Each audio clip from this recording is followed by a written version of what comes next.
Praktek bullying ini di Indonesia sudah sangat lama terjadi. Ya. Banyak masukan saya terima dari mahasiswanya, banyak masukan saya terima dari orang-orang tuanya, dari pasangannya. Orang tuanya itu juga banyak yang menteri-menteri yang memberikan ke saya. Dan ini harus diselesaikan, ya. Harus dipotong tuh jalurnya.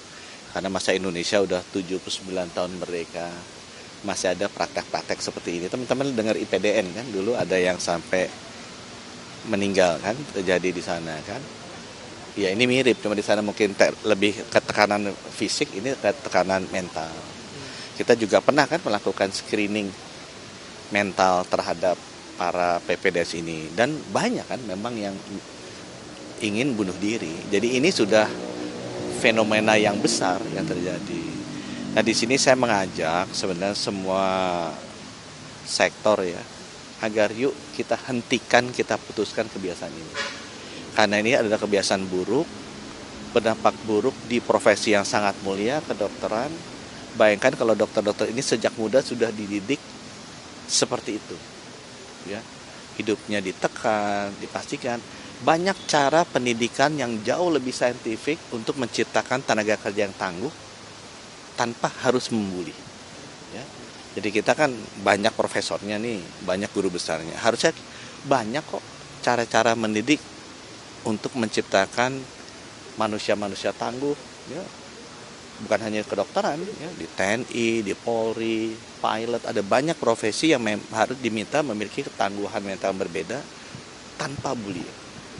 Tanpa menyebabkan orang depresi, tanpa menyebabkan orang ke-trigger untuk bunuh diri. Jadi apa yang akan dilakukan Pak Menkes ini, apakah nantinya akan memberikan sanksi kepada dokter yang kedapatan membuli atau Kita kali ini sedang ngirim audit, karena ini udah ada kematian juga, kita bekerja sama dengan kepolisian ya, setempat untuk melakukan pemeriksaan terhadap dokter yang bunuh diri ini.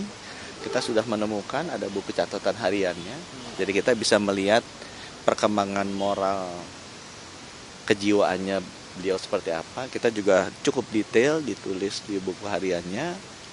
Jadi kita nanti akan confirm apakah hal ini benar-benar terjadi. Kalau hal ini benar-benar terjadi, kita akan pastikan yang memperlakukan seperti ini akan kita berikan sanksi yang tegas. Dan kita minta juga agar pendidikan anestesi di Universitas Diponegoro dan di Rumah Sakit Karyadi itu harus dirapikan, harus dibereskan. Tidak ada lagi perilaku bullying seperti ini dengan alasan menciptakan tenaga yang tangguh, menciptakan tenaga yang tidak cengeng. Kita bisa menciptakan tenaga tangguh, tidak cengeng, tanpa menyebabkan mereka mati. Penghentian sementara ini detailnya seperti apa Pak? Karena kan pasti akan berpengaruh juga pada mahasiswa aktif yang masih belajar sampai dengan sekarang. Ya. Hal ini kita lakukan sementara karena begitu kita mau memeriksa, semua murid-murid junior ada sana diintimidasi. Tidak boleh bicara. Dan ini menurut saya tidak baik. Karena mereka masih berinteraksi di sana. Itu sebabnya kita berhentikan sementara. Supaya penyelidikan ini bisa dilakukan dengan cepat, bersih, dan transparan, bebas dari intimidasi yang sekarang terjadi. Nah, kita nggak ada niat ini untuk menutup selama-lamanya, enggak. Kita mau bikin situasi yang nyaman agar semua orang pada saat kita panggil bisa berbicara apa adanya tanpa takut diintimidasi, diancam oleh senior-seniornya. Sehingga dengan gitu kita bisa ambil tindakan yang tegas dan kemudian insya Allah bisa dibuka kembali dengan cepat. Sementaranya berapa lama dan nanti tindak lanjutnya apakah dari pihak Undip atau pihak Karyadi yang akan datang ke Kemenkes atau Kemenkes yang datang ke sana atau di Ini nanti Kemenkes sudah kita kirim ke sana ya.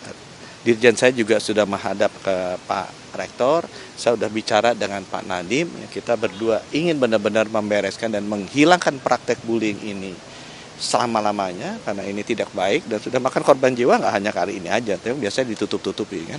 Baru kali ini aja ini terbuka dan kita akan beresin ini secepat mungkin. Untuk dokter pelakunya akan dilakukan tindakan pencabutan izin. Kita pasti akan lakukan itu dan wewenang itu sekarang udah ada. Jadi saya sebagai menteri bisa mencabut SIP dan STR dokter-dokter yang memang perilakunya seperti ini dengan alasan bahwa mesti mendidik anaknya menjadi tangguh, anaknya kuat mental. Mendidik tangguh dan kuat mental tuh nggak usah ngancam dia sampai dia mau bunuh diri. Seberapa sering kasus ini terjadi di Karyadi terutama Pak, di Undip terutama? Kalau dari laporan yang Anda terima. Ya nanti saya menerima cukup banyak laporan, saya rasa wartawan-wartawan pasti bisa lebih pintar mencari laporan-laporan itu Pak, dibandingkan ini akan saya. dibawa ke ranah pidana juga nggak sih Pak? Sekarang pihak kepolisian karena ini ada yang meninggal juga udah masuk dan memang sudah dikonfirm di otopsinya ini bunuh diri, ya kita jalan sesuai prosedur aja. Penegas Pihak Undip barusan bilang ngebantah kalau dia dokter itu meninggal dunia bunuh diri karena perundungan. Ini tanggapannya gimana Pak terkait hal ini Pak? sudah ada penjelasan dari Undip Sudah ada mungkin Pak? penjelasan dari Undip nih, baru. Nanti polisi kan akan bekerja, ya. Kemenkes juga akan bekerja. Biarkan mereka bekerja dan tenang tanpa ada intervensi dari luar. Aku rasa biarkan penyidik ini secara profesional bekerja. Penegasan saja Pak, berarti penutupan atau penghentian sementara untuk prodi anestesi ini akan berapa lama? Ini untuk menciptakan lingkungan di mana kalau diperiksa tidak ada intimidasi. Ya, jadi kalau pemeriksaannya selesai, harusnya ini udah bisa dibuka lagi. Tujuan kita bukannya untuk apa-apa, ini memastikan bahwa tidak ada intimidasi yang terjadi dari senior ke juniornya selama ini diperiksa. Ya, kalau pemeriksaan berapa selesai, saya rasa saya serahkan ke presiden. Ya, dah. Kalau instrumen Kasih. aturannya sebenarnya sudah ada nggak sih Pak? Ada. Data pencegahan gitu Pak, supaya Ada, tidak ada. terulang lagi itu apa Pak? Kita udah pernah ngeluarin instruksi menteri, keputusan menteri supaya perundungan ini tidak dilakukan. Dan kita juga saya udah bicara dengan Pak Nadiem untuk bisa mendapatkan dukungan karena ini kan ranahnya beliau ya. Responnya Pak Nadiem seperti apa sih Pak? Oh, Pak Nadiem mendukung, Pak Nadiem mendukung. Ya, nah. Pak Menkes soal cacar monyet Pak, Apa? yang ditetapkan sebagai darurat global ini gimana Pak? Ada pengetatannya nggak Pak? Kita sekarang lagi mempersiapkan vaksin. Kita beruntung ya, karena masih ada vaksin cacar. Dulu ingat nggak? Saya nggak tahu sampai tahun berapa tuh. Saya sendiri masih divaksin cacar. Itu memberikan imunitas yang cukup baik. Kalau di Eropa itu kan udah nggak diberikan kan, sehingga mereka tidak memiliki imunitas itu. Sehingga kita masih memiliki imunitas. Nah sekarang kita lagi kaji apakah perlu diberikan lagi imunisasi itu, vaksinasi itu kepada golongan-golongan yang belum divaksin. Dulu divaksin nggak? Masih ya? Oh, masih. Yuk.